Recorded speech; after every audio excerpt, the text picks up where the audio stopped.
So let's talk for a second about where we are now in 2021. I was, I believe, 17 years old in 2001. It's been half a generation.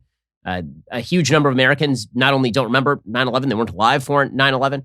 And so there seems to be this sort of counterfactual assumption that no matter what we did post 9/11, we were bound not to have another terror attack. And because there was no further severe terror attack on American soil, a spectacular attack like 9/11, there's an assumption that no matter what we did, it was never going to happen. And we may very well see the results of that sort of thinking in exactly the same way that we saw the results of that sort of thinking on 9/11, given the fact that you have the president of the United States right now saying that al-Qaeda was not in Afghanistan and we had routed them out. They are right back in Afghanistan. The Haqqani network, which was al-Qaeda associated, was helping to, quote unquote, handle security at the Kabul International Airport. And you have ISIS, which is obviously extraordinarily active over there. Are we experiencing a similar national failure of imagination like we saw in the late 90s?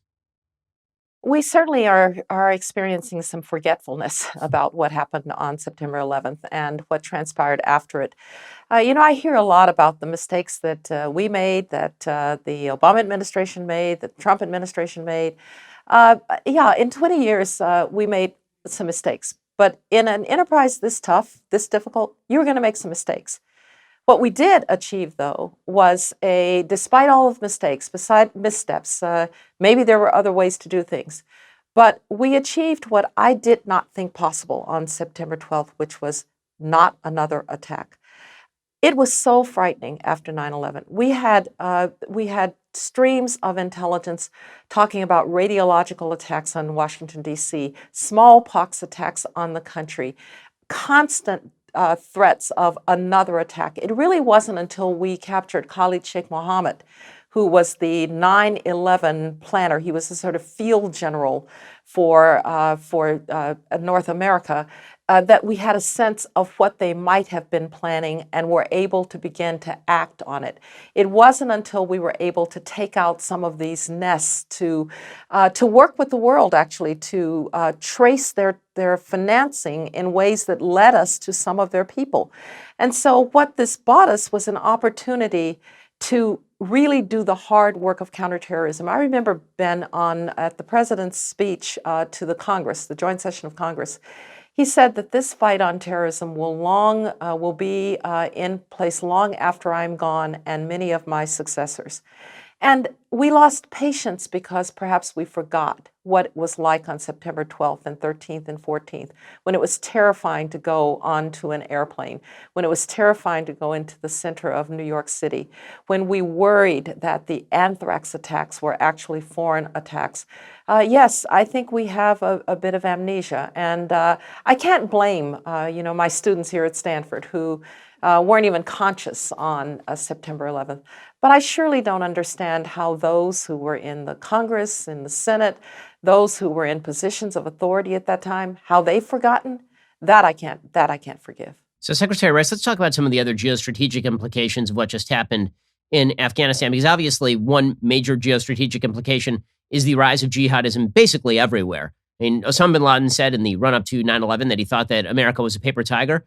Certainly that impression seems to be taking root across the jihadist world. The Iranians have been getting very aggressive in their talk about developing a nuclear weapon.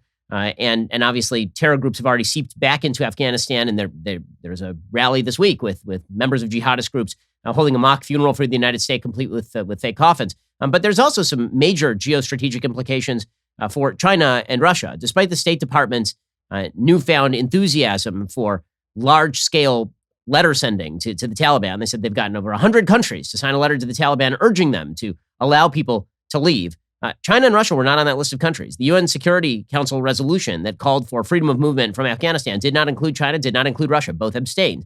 China is already obviously on the way toward recognizing the Taliban as the legitimate regime in Afghanistan, which, by the way, is a major shift from 96 to 2001, when only 3 countries on planet Earth actually recognized the Taliban as a regime: Saudi Arabia, UAE, and Pakistan. Now you have major regimes that are going to do so, probably including the United States, given that we have to bribe them to get people out. The Russians continue to nurture their relationship with the Taliban. And as far as other countries, it would be astonishing to me if the Russians don't look with envious eyes at Latvia and Estonia, and the Chinese don't look at Taiwan and say to themselves, what exactly are our limits here? Well, credibility is not divisible. You can't lose credibility in one place and maintain it in other places because people look at the totality of what you've become. And now I think we should remember that in the run-up to 9/11, Al-Qaeda got bolder and bolder. First, there was the attack on the World Trade Center in New York, and then there was the attack on our embassies in 1998 in Tanzania and Kenya. Then there was the attack on the coal, and then there was the attack of 9/11. Each time we didn't respond, they got bolder. And so I expect that the jihadist movement will be now quite bold. One thing that we used to think and it was that we had to have an alternative. We had to show people that this wasn't the only way. Now they're going to be able to crow for some time that they've defeated a major power, and they will attract and they will recruit on that basis. So that's the first problem. The second problem is actually with our allies. I'll come to China and Russia, but I'm as concerned that our allies, who apparently weren't really consulted properly, but most importantly had signed on to this 20-year war, are now wondering about us. And it's going to take some work to rebuild those relationships. And you can't just do it with words. I'm a former diplomat. I believe in diplomacy. But when it comes to some of the challenges out there where we have bad actors that might try to exploit, it's going to require some action too. So I hope that we're thinking of ways to send a strong message about Taiwan, because the Chinese will wonder if we weren't willing to sustain a presence in Afghanistan, given all of the blood and treasure, given the fact that that was where the attack came from in 9/11. Are we really going to help Taiwan defend itself, as we have said under the Taiwan Relations Act? If you're in Ukraine today, are you really believing that if Vladimir Putin decides he's going to be more aggressive in eastern Ukraine, or maybe even start to move that line westward, is the United States really going to respond when it wouldn't stay in Afghanistan, given all that Afghanistan meant to us? And for Iran, what will it mean to them about what we're willing to do to defend our friends and allies from Iranian groups in Iraq or Yemen or other places? So we need some action. I would probably start with Taiwan, and that probably means maybe another robust arms package to Taiwan, or some demonstration that the United States is good to its word, because our credibility is taking a hit, and we just have to understand that and move on from there.